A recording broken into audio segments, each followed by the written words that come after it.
नमस्कार दोस्तों, मैं राजकुमार मौर्य प्रखर इंडिया यूट्यूब चैनल में आपका स्वागत है। बिहार विधानसभा चुनाव संपन्न हो गया। महागठबंधन की करारी हार हुई, तेजस्वी यादव की करारी हार हुई, जिसकी उम्मीद किसी को नहीं थी। लेकिन करारी हार के पीछे कारण क्या है? करारी हार के पीछे चुनाव आयोग का क्या खेल है? धीरे धीरे एक एक करके एक एक बातें खुल रही हैं, जिसमें से दोस्तों आरजेडी ने एक पोस्ट बकायदा किया है, जिसमें कुछ सीटों के नाम बताए हैं और सीधी धांधली का आरोप लगाया है। तो कौन कौन सी सीटें हैं जहां पर डायरेक्ट धांधली हुई है? चुनाव आयोग की तरफ से, बीजेपी की तरफ से, जनता दल यूनाइटेड की तरफ से, पहले आप वे सीटें देखिए। आपके सामने देख सकते हैं राष्ट्रीय जनता दल आरजेडी का फेसबुक पेज है। इन्होंने लिखा है, जबरन बेईमानी से हमारी हराई गई सीटों के झकझोरने वाले आंकड़े। दोस्तों, हराने और हारने के पीछे कई कारण हो सकते हैं, लेकिन जहां पर आप देख सकते हैं नवीनगर विधानसभा है। मैं बार बार आपको बता रहा था कि नवीनगर चेतन आनंद चुनाव हार जाएंगे, किसी कीमत पर नहीं जीतेंगे। लेकिन हमारी बात गलत हो गई। 112 वोटों से चेतन आनंद, मोहन आनंद के बेटे चुनाव जीत गए, जो पहले शिवहर से विधायक थे। वहां पर उनको लगा था कि हार जाएंगे, तो वो डर के मारे चले आए नवीनगर। 112 वोटों से जीते हैं, लेकिन यहाँ 132 पोस्टल वोट रिजेक्ट हुए।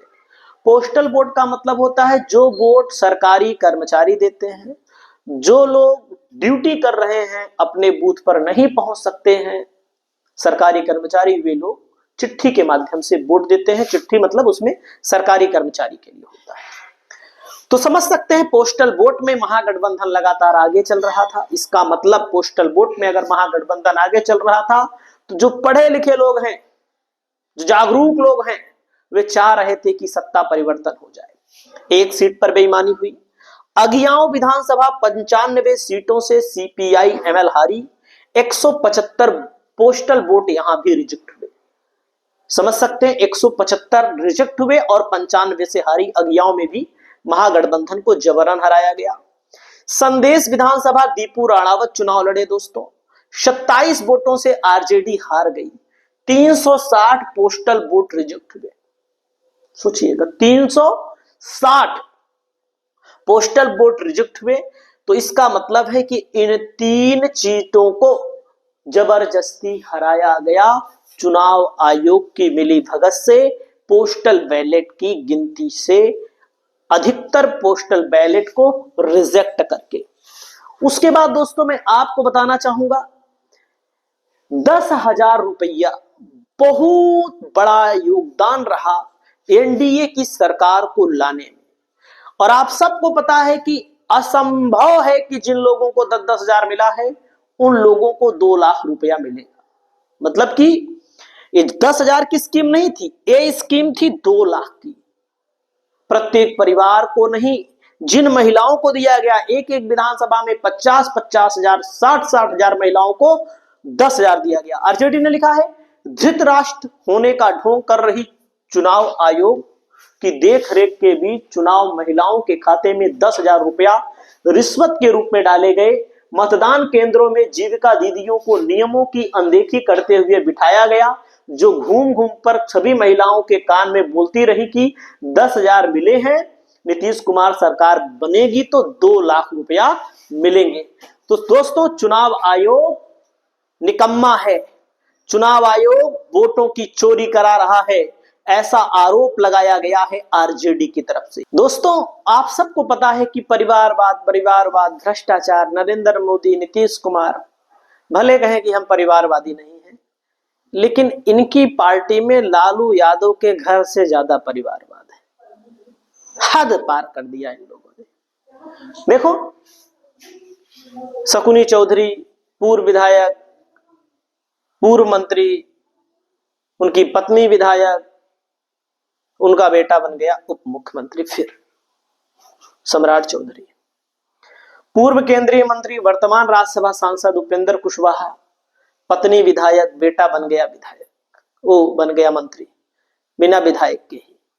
जींस का पैंट शर्ट पहनकर गया था, उसको बुला करके विधायक पद की शपथ दिलवा दी गई जबरदस्ती। बताओ ये कहां का है परिवारवाद?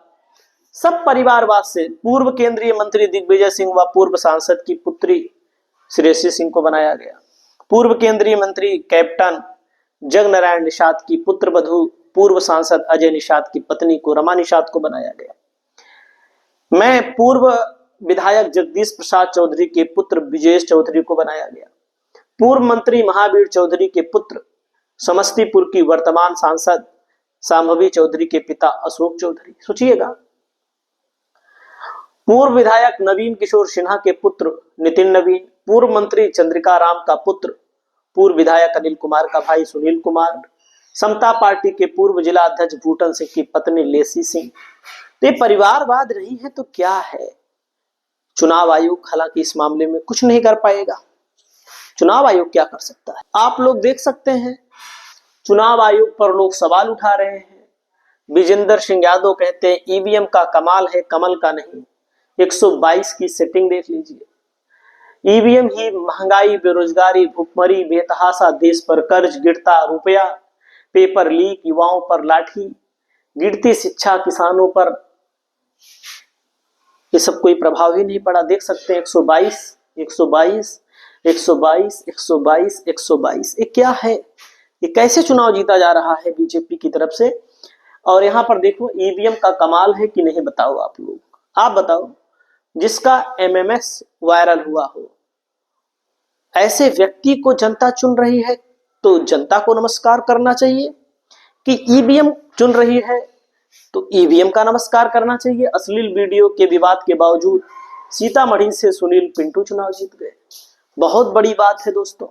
पुष्पम प्रिया जी हैं, इन्होंने कहा है हम कोर्ट भी जा रहे हैं, इलेक्शन पिटीशन दायर करेंगे, बूथवार ईवीएम में वोटों की डकैती के सबूत के साथ हम राजनीतिक आवाज भी उठाएंगे। अगर ये झूठ बोल बोलकर नैरेटिव गढ़ते रहते हैं तो हमें सच्चाई का भी हल्ला भी करना पड़ेगा। जनता को सही सूचना देना लीडर का काम है।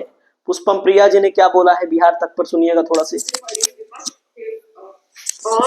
आप किसी भी इंस्टीट्यूशन को अपने खौफ में रखिए, ठीक है? आप जर्नलिज्म को कंप्लीटली अपने कंट्रोल में रखिए। शुरू से ये एक समा बनाते हैं कि आपके बारे में अखबारों में कोई खबर नहीं छपे, ताकि जब ये आपके वोट गायब करे तो इनको काफी आसानी हो वो करने में। पूरे इस कैंपेन के दौरान जो सबसे तगड़ा कैंपेन था वो मेरा कैंपेन था, सबसे तगड़ा। लेकिन अखबारों में ये सेंसर करके आपको रखेंगे। कोई भी ऐसा बूथ नहीं है, कोई भी ऐसी जाति नहीं है, कोई भी ऐसा धर्म नहीं है जिसमें कि हमारा वोट नहीं है। ये भी ये बात जानते हैं। ऐसे जो यहाँ आप दरभंगा की जानते होंगे स्थिति, रहमगंज, बाकरगंज, करमगंज, इन इलाकों में आप जाएंगे तो वहां पे इस बार जो नारा था वो ये था, चुपचाप सीटी छाप, क्योंकि लालटेन नहीं था दरभंगा में इस बार। और हमारी तरह की प्लूरल छवि रही है, ये तो हमें फॉलो करने वाले सभी लोग जानते हैं। और उसके बाद आप कुछ भी करिए, किसी भी तरीके से मिसयूज करिए, किसी भी तरीके से षड्यंत्र आप रचिए, लेकिन आप वोट नहीं चोरी कर सकते। देख सकते हैं पुष्पम प्रिया चौधरी जी हैं, कह रही हैं कि इन लोगों ने वोट चोरी की है। सब कुछ करिए लेकिन वोट चोरी करने का अधिकार किसने दिया? ईवीएम बंद करो, लोकतंत्र बचाने का प्रबंध करो। जाहिर सी बात है ईवीएम को लेकर के हमारे देश की, हमारे प्रदेश की अधिकतर जनसंख्या ये कहती है कि भाई ईवीएम से वोटों की चोरी हो रही है, वोटों की डकैती हो रही है। बाकी आपकी क्या राय है ईवीएम को लेकर के, आप लोग कमेंट करके बताइएगा। देख सकते हैं बिहार चुनाव से पहले बड़े खेल का चौका देने वाला खुलासा सामने आया है। और ऐसे ही अन्य अन्य राज्यों में भारतीय जनता पार्टी के लोग, मोदी के लोग चोरी कर रहे हैं या तो डायरेक्ट पैसा भेज रहे हैं। आप लोगों की क्या राय है, आप लोग बताइएगा। नमस्कार।